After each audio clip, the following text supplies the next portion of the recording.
Hello everyone, today we are going to learn another part about general pharmacology, that is pharmacokinetics. क्या होता है pharmacokinetics? हम पहले भी बात कर चुके हैं फार्माकोकाइनेटिक्स के बारे में कि क्या होता है pharmacokinetics. Pharmacokinetics is the study of drug movement through out the body, कि बॉडी में ड्रग की मूवमेंट कैसे कैसे हो रही है, क्या कर रही है, कहाँ हो रही है, वो चीज़ें हम पढ़ते हैं फार्माकोकाइनेटिक्स में. Pharmacokinetic means what the body does to the drug, कि जब हमने एक ड्रग कंज्यूम करी है तो बॉडी उस ड्रग के साथ क्या करती है इन द सेंस लाइक कि जो बॉडी है वो ड्रग का एब्जॉर्प्शन करवा रही है, डिस्ट्रीब्यूशन करवा रही है, metabolism and excretion of the drugs. मतलब इसको हम एडमिट स्टडी बोलते हैं. Admit study T stands for the toxicity, यानी कि जब हम कोई भी ड्रग ओरल रूट से लेंगे तो उसका एब्जॉर्प्शन होगा, देन डिस्ट्रीब्यूशन होगा, देन मेटाबॉलिज्म होगा एंड देन वो बॉडी से एक्सक्रीट आउट कर जाएगी. इस चीज़ के बारे में हम पहले भी अपनी वीडियोस में पढ़ चुके हैं कि फार्माकोकाइनेटिक्स क्या होता है.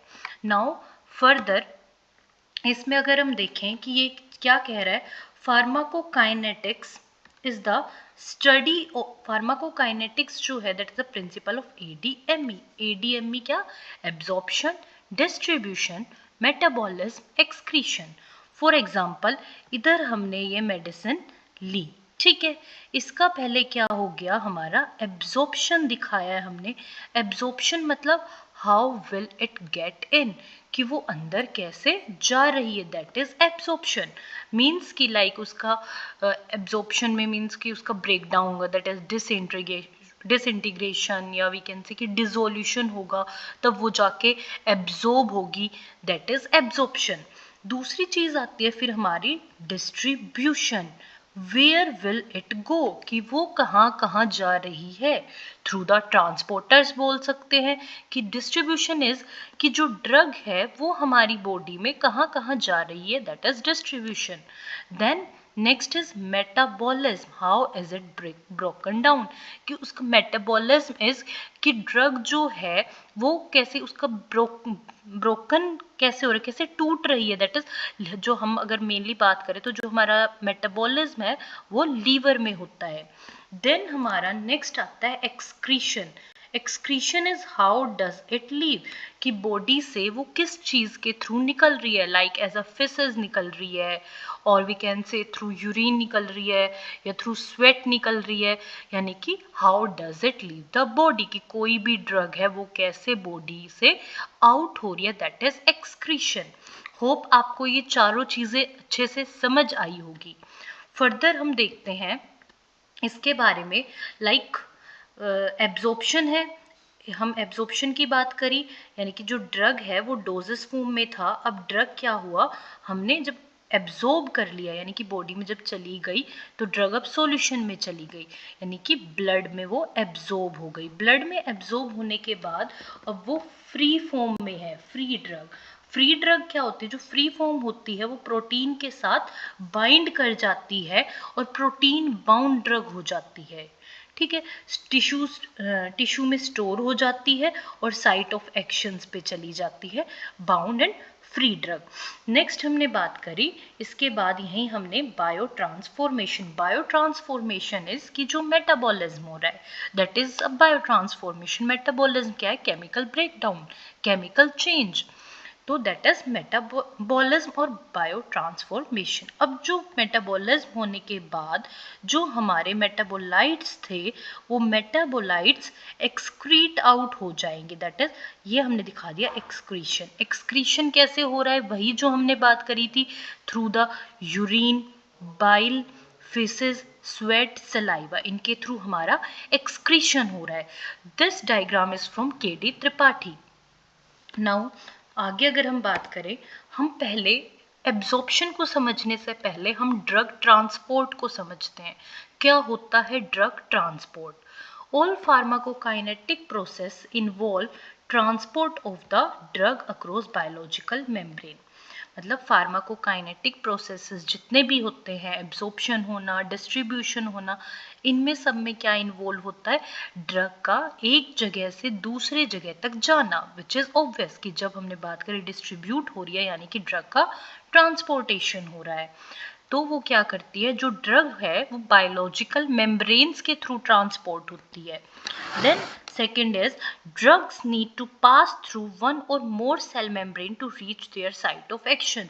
अपने साइट ऑफ एक्शन तक पहुंचने के लिए ड्रग को एक या एक से ज्यादा सेल मेम्ब्रेन से पास होना पड़ता है।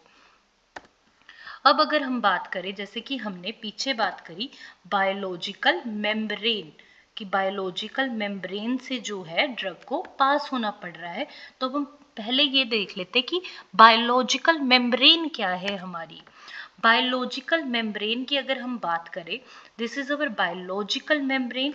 ये हमारा एक्सट्रिंसिक प्रोटीन है, ये हमारा इंट्रिंसिक प्रोटीन है। अगर हम बात करें कि जो हमारी बायोलॉजिकल मेम्ब्रेन है that is of phospholipid, phospholipid की एक डबल लेयर होती है हमारी biological membrane. This is a bilayer of phospholipid and cholesterol molecules, यानी कि ये एक बाई लेयर है, डबल लेयर है फोस्फोलिपिड की और कोलेस्ट्रॉल मॉलिक्यूल्स की। अब इसमें क्या होता है कि जैसे ये हमने बात करी है, जो हमें ग्रीन कलर में दिख रहे हैं, these are the polar groups. Polar groups means ये हमारे क्या होंगे, हाइड्रोफिलिक होंगे। यही हमने जब इनकी बात करी, these are our hydrophobic groups, यानी कि ये क्या होंगे, हमारे जो नॉन पोलर ग्रुप्स है। तो जो हमारे पोलर ग्रुप्स होते हैं, the polar groups like glycerol phosphate attached to choline or hydroxyl group of cholesterol oriented at the two surface and the non-polar hydrocarbon chains are embedded in the matrix। कि जो polar groups होते हैं दोनों ही, अगर दोनों तरफ की ही बात करें, इधर की भी और इधर की भी, तो वो क्या है, जैसे कि इस तरफ ये साइटोसोल की तरफ है, इस तरफ ये एक्स्ट्रा सेल्यूलर फ्लूइड की तरफ है, और जो बाकी हमारे हाइड्रोफोबिक यानी कि जो नॉन पोलर पार्ट होता है वो मैट्रिक्स में एम्बेडेड होता है, यानी कि मैट्रिक्स में के अंदर होता है।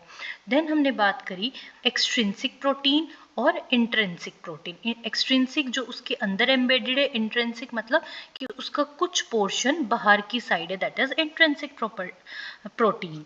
Extrinsic and intrinsic protein molecules are adsorbed on the lipid bilayer. ये जो दोनों प्रोटीन है, ये जो लिपिड की बाई लेयर है, डबल लेयर, जो ये फोस्फोलिपिड्स की लेयर है, ये इसके अंदर एम्बेडेड होता है।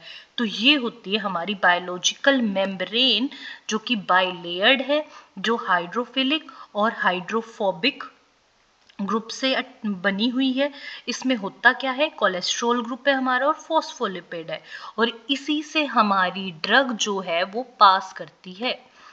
नाउ आगे हम पढ़ते हैं, drugs are transport across the membranes by, basically अब हम जो पढ़ रहे हैं ये हमारा मैकेनिज्म ऑफ ड्रग, कि हमारी जो ड्रग है उसके क्या क्या ट्रांसपोर्टेशन मैकेनिज्म, हम ट्रांसपोर्टेशन मैकेनिज्म के बारे में पढ़ रहे हैं। तो इसमें अगर हम बात करें, drugs are transported across the membrane by, first one is passive diffusion and filtration and second is specialised transport. पहले हम थ्योरी पार्ट को समझते हैं, देन हम इस डायग्राम पे जाएंगे, देन हम चीजें समझेंगे। तो पैसिव डिफ्यूजन क्या होता है, पैसिव डिफ्यूजन में अगर हम बात करें, drug diffuses across the membrane in the direction of concentration gradient. क्या कहती है ये line, across the concentration gradient, कि जो हमारी ड्रग है वो कंसंट्रेशन ग्रेडियंट के साथ चल रही है, यानी कि हाई कंसंट्रेशन से वो लो कंसंट्रेशन में जा रही है। इसमें क्या होता है, जो लिपिड सॉल्युबल ड्रग्स होती है वो ज़्यादा से ज़्यादा जो है वो इसी में high concentration to low concentration चलती है, यानी कि डायरेक्शन जो है अक्रॉस द कंसंट्रेशन ग्रेडियंट होता है। इसमें कोई एनर्जी रिक्वायर्ड नहीं होती, कोई कैरियर रिक्वायर्ड नहीं होता।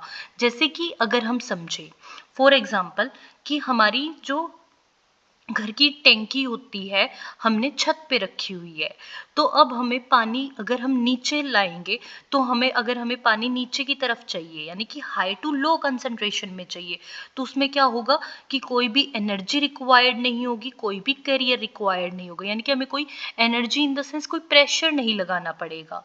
अगर हम नॉर्मली एक पाइप डाल के अगर उस टैंकी में अगर हम पाइप लगा दें तो उससे क्या होगा, पानी अपने आप ही नीचे आने लग जाएगा, उसको एक जगह मिल जाएगी, यानी कि हाई टू लो में। This is the most important mechanism of majority of drugs. अगर हम सभी ड्रग्स की बात करें तो 90% ऑफ द ड्रग्स जो है इसी मैकेनिज्म को फॉलो करती है, दैट इज पैसिव डिफ्यूजन। अगर जैसे हम इस डायग्राम में भी देखें तो हमारे पास जैसे ये है हमारा high concentration, this is our higher concentration, this is our lower concentration। तो पैसिव डिफ्यूजन क्या कहता है, जब drug higher to lower concentration में जा रही है, यानी कि इस एरिया से उठ के जब हमारी ड्रग इस एरिया को से में जा रही है एक मेम्ब्रेन को पास करके, दैट इज जो हमने बात करी थी बायोलॉजिकल मेम्ब्रेन, जब high concentration to lower concentration में जा रही है, दैट इज पैसिव डिफ्यूजन। आगे हम बात करते हैं फिल्ट्रेशन। फिल्ट्रेशन होता है जब ड्रग थ्रू द पोर्स या वी कैन से कि पैरासेल्युलर स्पेस से निकलती है, तो उसको हम बोलते हैं फिल्ट्रेशन। जैसे अगर हम बात करें नॉर्मली कि कोई भी चीज़ है जब हम छलनी से फिल्टर कर रहे होते हैं, that is filtration. Filtration is passage of drugs through aqueous pores in the membrane और थ्रू पैरासेल्युलर स्पेस। अब फिल्ट्रेशन किस चीज़ पे डिपेंड करता है, मॉलिक्यूलर साइज पे एंड वेट पे। अगर मॉलिक्यूलर साइज छोटा होता है तो जो ड्रग है वो इजीली फिल्टर्ड हो जाती है मेम्ब्रेन से।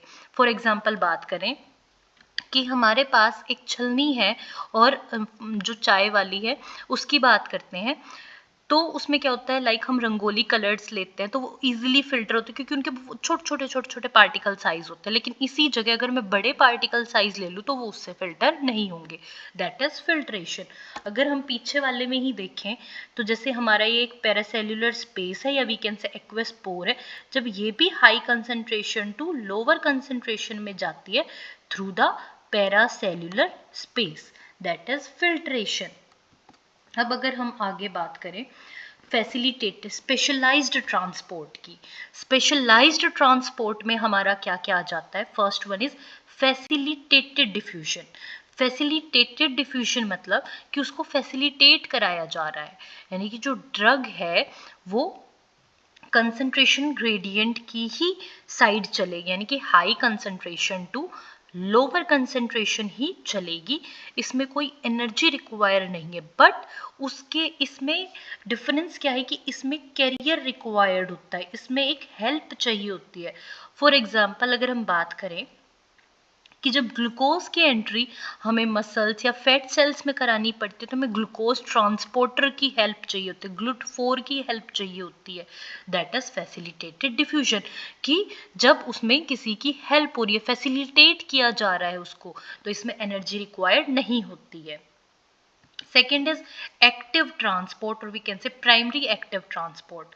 क्या होता है प्राइमरी एक्टिव ट्रांसपोर्ट, कि अब इसमें अगर हम बात करें तो जो ड्रग है वो हमारी अपोजिट चल रही है।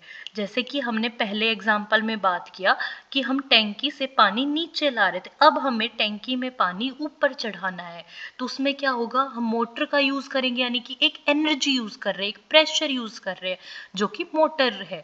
तो एनर्जी यानी कि इसमें क्या होता है, एक्टिव ट्रांसपोर्ट में लोअर कंसंट्रेशन से हायर कंसंट्रेशन की तरफ जाती है और एनर्जी की रिक्वायरमेंट पड़ती है। एनर्जी के साथ साथ इसमें हमें कैरियर की भी रिक्वायर्ड पड़ती है। अब इसमें 3 टर्म आती है, पहले हम इन 3 टर्म से पहले हम पहले इनको समझते हैं। जैसे हमारा ये एक ए डायग्राम है, इसमें क्या दिखाया गया है, that is facilitated diffusion. Facilitated diffusion में हमने क्या बात करी, वेट अ मिनट,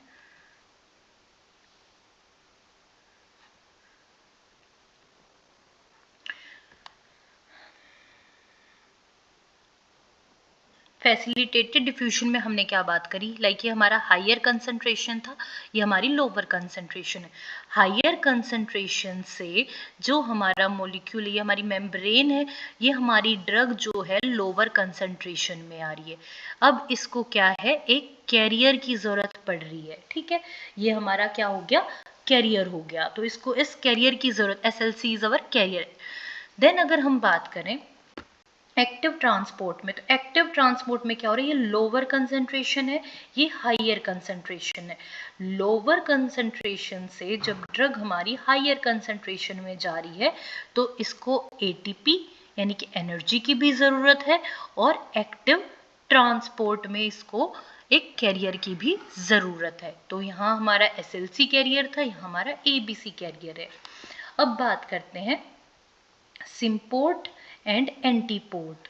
क्या होता है सिम्पोर्ट? सिम्पोर्ट इज अ को ट्रांसपोर्ट। अगर सिम्पोर्ट की बात करें दैट इज कि जो एक सिंगल डायरेक्शन में जा रहा है, एंटीपोर्ट यानी कि जो डिफरेंट डायरेक्शंस में जा रहे हैं, और यूनिपोर्ट में हम एक सिंगल उसकी ही बात करते हैं। तो यहाँ से इजीली समझ आएगा, दिस इज यूनिपोर्ट कि एक ही ड्रग है और वो एक साइड आ रही है, ठीक है। This is symporter. Symporter means हमारे पास दो ड्रग है A एंड B, और ये दोनों ही सेम डायरेक्शन में आ रही है, दैट इज सिम्पोर्टर। एंटीपोर्टर की बात करें, we have two different drugs और एक दूसरे के अपोजिट डायरेक्शन में चल रही है, दैट इज एंटीपोर्ट। अब हम बात करें सिम्पोर्ट और एंटीपोर्ट की, इसमें भी डायग्राम में, ये हमारा अनदर डायग्राम है। हमने क्या बात करी, सिम्पोर्ट में दोनों ड्रग एक ही डायरेक्शन में चल रही है, जैसे हमने बात करी ये हमारी लोअर कंसंट्रेशन है, ये हायर कंसंट्रेशन है। तो हमने एक्टिव ट्रांसपोर्ट में बात करी थी कि ड्रग हमारी लोअर टू हायर कंसंट्रेशन चल रही होती है। तो इसमें क्या है, जो सबस्ट्रेट A है ये वाला, और दिस इज सबस्ट्रेट B, तो इससे भी सबस्ट्रेट B इस तरफ आ रहा है, और जो हमारी ड्रग है वो भी इस साइड आ रही है, ठीक है। लेकिन इसमें अगर हम बात करें तो ये हमारा जो सबस्ट्रेट B दिखाया गया है, इसकी डायरेक्शन दिखाई गई है कि ये अपोजिट डायरेक्शन में चल रहा है, जबकि जो हमारा सबस्ट्रेट A है वो इस साइड आ रहा है, यानी कि एंटीपोर्ट कंडीशन चल रही है, ठीक है। आगे अगर हम बात करें, ओके, सिम्पोर्ट एंटीपोर्ट, जो हमने ये चीज़ें पढ़ी है, जो हमने ड्रग ट्रांसपोर्ट मैकेनिज्म देखे हैं, these all diagrams are from KDT, that is KD Tripathi. You also can refer these books. Now अब हम पढ़ते हैं एब्जॉर्प्शन। हमने पढ़ा एब्जॉर्प्शन क्या होता है। Absorption is the movement of drug from its site of administration to the bloodstream. जैसे फॉर एग्जाम्पल हमने ओरल रूट से ड्रग ली, और जब वो हमारे ब्लड सर्कुलेशन में पहुंच रही है, जिस साइट से हमने एडमिनिस्ट्रेट किया, एग्जाम्पल ओरल रूट दिया, या वी कैन से इंजेक्शन की भी बात कर लेते हैं कि इंजेक्शन अगर बात करें, बाकी जो इंजेक्शंस होते हैं तो उसमें अगर हम देखें तो ब्लड स्ट्रीम में जब वो जा रहा है, दैट इज एब्जॉर्प्शन। यानी कि ड्रग ओवरऑल हम बात कर रहे हैं कि किसी भी रूट ऑफ एडमिनिस्ट्रेशन से जब हमारे ब्लड सर्कुलेशन में जा रही है, that is absorption. When a drug is given IV, absorption is not required. अगर ड्रग हमारी इंट्रावेनियस रूट से है, रूट्स हम पढ़ चुके हैं, इंट्रावेनियस रूट से है, तो एब्जॉर्प्शन की रिक्वायरमेंट नहीं होगी। फिर ड्रग का एब्जॉर्प्शन दिखाया गया है कि अगर हमारी वीकली एसिडिक ड्रग है, लाइक एग्जांपल दिया गया है जैसे बार्बिचुरेट, तो वीकली एसिडिक ड्रग जो होगी वो कहाँ एब्जॉर्ब होगी, स्टमक में। क्यों? क्योंकि स्टमक में जो होता है एसिडिक pH होता है, और जब हमारी ड्रग एसिडिक है और pH भी एसिडिक है, यानी कि मीडियम एसिडिक है, तो अनआयोनाइज्ड फॉर्म बनती है। अनआयोनाइज्ड फॉर्म से जो ड्रग्स है वो बेटर एब्जॉर्ब्ड होती है। अगर यही ड्रग बार्बिचुरेट जो वीकली एसिडिक ड्रग की बात करें, अगर हम कह दें इसको इंटेस्टाइन में एब्जॉर्प्शन कराना है, तो उसका इंटेस्टाइन में एब्जॉर्प्शन नहीं होगा, क्योंकि वो आयोनाइज्ड फॉर्म में होगी, और आयोनाइज्ड फॉर्म से बॉडी से आउट हो जाएगी। यानी कि जो आयोनाइज्ड फॉर्म होती है वो बॉडी से आउट हो जाती है, एक्सक्रीट आउट हो जाती है। Same with the basic drugs, जैसे हमने यहाँ बात करी, तो ये भी क्या होगी, अब बेसिक ड्रग्स इंटेस्टाइन में हमारी बेटर एब्जॉर्ब होगी, लाइक मोरफिन, एम्फीटामिन, ये सारी चीजें। तो काइंड ऑफ देखा जाए तो ये हमारा पीएच और आयोनाइजेशन इफेक्ट है एब्जॉर्प्शन के ऊपर। Then this is from Shanbhag, तारावी Shanbhag. अब आते हैं क्या क्या फैक्टर्स हैं जो ड्रग के एब्जॉर्प्शन को अफेक्ट करते हैं। First one is physico chemical properties of the drug. Physico chemical properties means physical और केमिकल प्रॉपर्टीज की बात कर रहे हैं हम। उसमें हमारा सबसे पहले आ जाता है physical state. Liquid form of the drug is better absorb than solid formulation. अगर हम बात करें जो हमारी लिक्विड ड्रग्स होती है वो बेटर एब्जॉर्ब्ड होती है देन द सॉलिड ड्रग्स। कि फॉर एग्जांपल कि अगर हम नॉर्मली बोलते हैं कि टैबलेट्स और इनसे पहले अगर हम कफ की बात करें, कफ कंडीशन, तो हम टैबलेट्स वगैरह क्यों नहीं लेते, हम सिरप ही क्यों ले रहे हैं। तो यानी कि जो लिक्विड फॉर्म है that is better absorbed. Then second point is lipid soluble unionised form. हमने पीछे भी देखा कि अगर हमारी ड्रग जो है लिपिड सॉल्युबल होगी, जैसे कि हमने बात करा था कि जो ड्रग ट्रांसपोर्टेशन उसमें लिपिड सॉल्युबल ड्रग चाहिए, और अनआयोनाइज्ड ड्रग होगी वो बेटर एब्जॉर्ब्ड होगी than the water soluble and ionised form. Then आता है हमारा particle size. Drugs with smaller particle size are absorb better than larger ones. कि जिनका पार्टिकल साइज छोटा होता है वो ड्रग्स बेटर एब्जॉर्ब्ड होते हैं than in comparison of larger ones. Example is aspirin, digoxin, griseofulvin are well absorbed from the gut and produce better effects. Some of the antihelminthics have larger particle size. तो वो क्या होता है, जो antihelminthics होते हैं उनका लार्ज पार्टिकल साइज होता है। क्यों होता है, एंटी हेलमिंथिक्स को लार्ज पार्टिकल साइज में क्यों बनाया जाता है, क्योंकि वो गट में जीआईटी में एब्जॉर्ब नहीं हो पाती है, और जब जो हमारा इन्फेक्शन हो रहा होता है उनकी वजह से वो उस पर बेटर इफेक्ट दिखाती है क्योंकि उसका एब्जॉर्प्शन नहीं हो रहा। अगर एब्जॉर्ब हो जाएगी देन वो फर्दर अपना डिस्ट्रीब्यूट होके जीआईटी में, अगर हमें गट हेलमिंथिक्स हो गया तो एब्जॉर्प्शन ना होना इज बेटर क्योंकि वो अपना इफेक्ट दिखा पाएगी। देन हम बात करते हैं डिसइंटीग्रेशन टाइम। डिसइंटीग्रेशन टाइम क्या होता है, बेसिकली अगर हम बात करें disintegration time is break down of tablet. It is the time taken for the formulation to break up into smaller particle. यानी कि जो ड्रग है वो स्मॉल पार्टिकल्स में ब्रेक डाउन हो रही है। कोई भी टैबलेट है, ऐसा तो है नहीं कि टैबलेट जिस फॉर्म में हमने पूरी टैबलेट दी थी वो उसी फॉर्म में अंदर रहेगी, ऑब्वियस बात है उसका ब्रेक डाउन हो जाएगा। एंड इट्स वेरिएशन में अफेक्ट द बायो अवेलेबिलिटी। कि उसकी वेरिएशन जो है बायो अवेलेबिलिटी को अफेक्ट करती है। बायो अवेलेबिलिटी हम आगे भी पढ़ेंगे कि क्या होता है। देन आता है हमारा dissolution time. Dissolution time is कि कितना टाइम एक पार्टिकल सॉल्यूशन में जाने के लिए लगा रहा है। अगर उसको कम टाइम लग रहा है डिसोल्व होने के लिए तो उसका एब्जॉर्प्शन अच्छा होगा। डिसोल्यूशन इज डिसोल्व होना, यानी कि जब हम सोल्यूट को सोलवेंट में ऐड करें, एक सॉल्यूशन बना रहे हैं, दैट इज डिसोल्यूशन। फिर आता है हमारा फॉर्मुलेशंस। फॉर्मुलेशंस में अगर हमने बात करी कि हम फॉर्मुलेशंस जैसे जब बनाते हैं हम कोई बाइंडिंग एजेंट्स या भी प्रिजर्वेटिव्स ऐड कर देते हैं तो उनकी वजह से भी हमारे एब्जॉर्प्शन पे इफेक्ट आता है। Pharmacologically inert substances like lactose, starch, calcium sulfate, gum, etc. are added to formulations as binding agents. These are not totally inert and may affect the absorption of drugs. कि जो ये formulations like हमने बात करी binding agents की, तो ये क्या होते हैं, absorption को affect कर सकते हैं। जैसे example है कि अगर हम कैल्शियम की बात करें, अगर हमने कैल्शियम डाला है किसी ड्रग में लाइक टेट्रासाइक्लिन्स पे, अगर हमने कैल्शियम डाल दिया तो उसका एब्जॉर्प्शन रिड्यूस हो जाएगा। तो टेट्रासाइक्लिन्स वाली ड्रग में हम कैल्शियम कभी ऐड नहीं करते।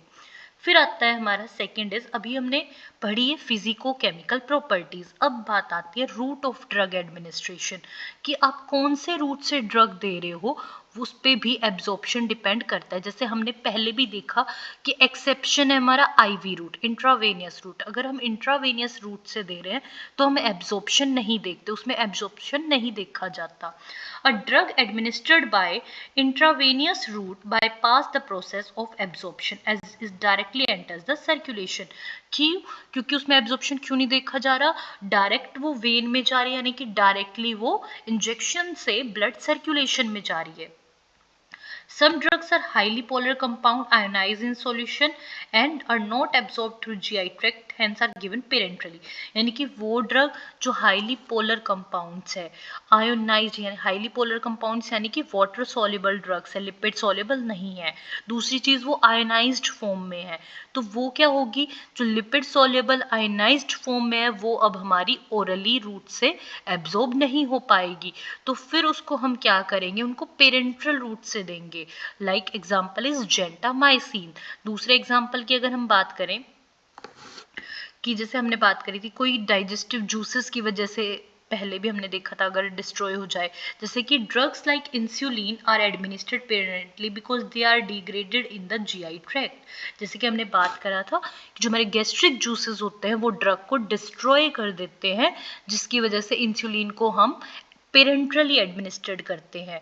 आप सब मुझे बताइएगा कमेंट्स में लिख के कि हम इंसुलिन को कौन से रूट से एडमिनिस्टर करते हैं। Then pH and ionisation. PH and ionisation की अगर हमने बात करी, पहले हमने वो डायग्राम देखा कि अगर हमारा जो एसिडिक ड्रग है वो एसिडिक मीडियम में अनायनाइज्ड फॉर्म में होगी तो ही उसका एब्जॉर्प्शन बेटर होगा। अगर वहीं हम बात करें जो हमारा strongly acidic and strongly basic drugs usually remain ionised at all pH, यानी जो वहाँ हमने बात करी थी वीकली एसिडिक और वीकली बेसिक की, यहाँ हम बात करते हैं strongly acidic and strongly basic drugs की। तो जो स्ट्रॉन्गली एसिडिक और स्ट्रॉन्गली बेसिक ड्रग्स होती है वो एब्जॉर्ब नहीं हो पाती, उनका जो एब्जॉर्प्शन होता है वो पुअर एब्जॉर्प्शन होता है। Then next point is food. कई बार क्या होता है कि फूड भी हमारी ड्रग की एब्जॉर्प्शन को इफेक्ट करता है। आपने भी कभी कभी केसेस में देखा होगा कि जब हम कोई भी मेडिसिन लेते हैं तो हमें डॉक्टर बोलते हैं कि खाने से पहले या खाने के 2 घंटे बाद लेना, यानी कि इसका क्या मतलब है, फूड जो है वो ड्रग के एब्जॉर्प्शन को इफेक्ट करता है, दैट्स व्हाई वो चीज बोली जाती है। Presence of food in the stomach can affect the absorption of some drugs. Food decreases the absorption of rifampicin, levodopa, etc. Hence they should be taken on empty stomach for better effect। कि food जैसे हमने rifampicin levodopa की बात करी, तो अगर food हमने consume किया और तब हमने ये दवाइयाँ ले लिया तो ये इनका जो एब्जॉर्प्शन है वो प्रॉपर नहीं हो पाएगा, सो इनको बोला जाता है कि एम्प्टी स्टमक ली जाए। दूसरी चीज हमने टेट्रासाइक्लिन्स की बात करी थी, कैल्शियम हम नहीं डालते हैं, सेम मिल्क में कैल्शियम होता है, तो अगर हमने कैल्शियम मिल्क या मिल्क प्रोडक्ट्स के साथ टेट्रासाइक्लिन को कंज्यूम कर लिया तो एब्जॉर्प्शन डिक्रीज हो जाएगा। Then presence of other drugs. Presence of other drugs में क्या होता है कि जब एक ड्रग के साथ हमने दूसरी ड्रग ले ली तो उससे क्या होता है, ड्रग का एब्जॉर्प्शन जो होता है वो अफेक्ट होता है। For example concurrent administration of 2 और मोर ड्रग्स में अफेक्ट देयर एब्जॉर्प्शन, के एक साथ जब हम 2 ड्रग ले रहे हैं तो उनका एब्जॉर्प्शन इफेक्ट हो सकता है। जैसे एस्कॉर्बिक एसिड जो होता है वो आयरन के एब्जॉर्प्शन को बढ़ा देता है। वहीं अगर हम बात करें कि हमारे जो एंटा एसिड्स होते हैं वो हमारे टेट्रासाइक्लिन के एब्जॉर्प्शन को घटा देते हैं, यानी कि रिड्यूस कर देते हैं। Then next is area of the absorbing surface। area of the absorbing surface में क्या होता है कि जितना ज़्यादा एरिया होगा उतना ही अच्छा एब्जॉर्प्शन होगा, ठीक है, जितना बड़ा एरिया उतना अच्छा एब्जॉर्प्शन। तो जो स्मॉल इंटेस्टाइन होता है वहाँ ड्रग बेटर एब्जॉर्ब्ड होती है क्योंकि वहाँ ज़्यादा सरफेस एरिया होता है। Then GIT gastrointestinal other disease. For example हमें कोई डिजीज है, लाइक हमने गैस्ट्रोएंटरटाइटिस की ही बात करी, तो उससे क्या होगा, हमारी पेरिस्टाल्टिक मूवमेंट बढ़ जाएगी। जब पेरिस्टाल्टिक मूवमेंट बढ़ेगी तो ड्रग का एब्जॉर्प्शन डिक्रीज हो जाएगा, ठीक है। तो ये हमारे क्या थे, फैक्टर्स थे जो ड्रग एब्जॉर्प्शन को इफेक्ट कर रहे थे। कौन कौन से, हमने फिजिको केमिकल फैक्टर्स पढ़े, देन हमने routes of drug administration effect देखा, then pH and ionization, food effect, presence of other drugs, area of the absorbing surface, GIT and other diseases। Next class में फार्माकोकाइनेटिक के further parts पढ़ेंगे, like what is bioavailability, कि bioavailability क्या है, first pass metabolism क्या है, distribution, plasma protein binding, metabolism, excretion. तो अगली नेक्स्ट क्लास में हम फार्माकोकाइनेटिक्स के ये अदर पार्ट्स पढ़ेंगे, इन चीज़ों के बारे में समझेंगे कि बायोअवेलेबिलिटी क्या होती है, फर्स्ट पास मेटाबॉलिज्म क्या होता है, इनका फार्माकोकाइनेटिक्स पे क्या इफेक्ट है, वो सारी चीज़ें हम पढ़ेंगे। Thank you.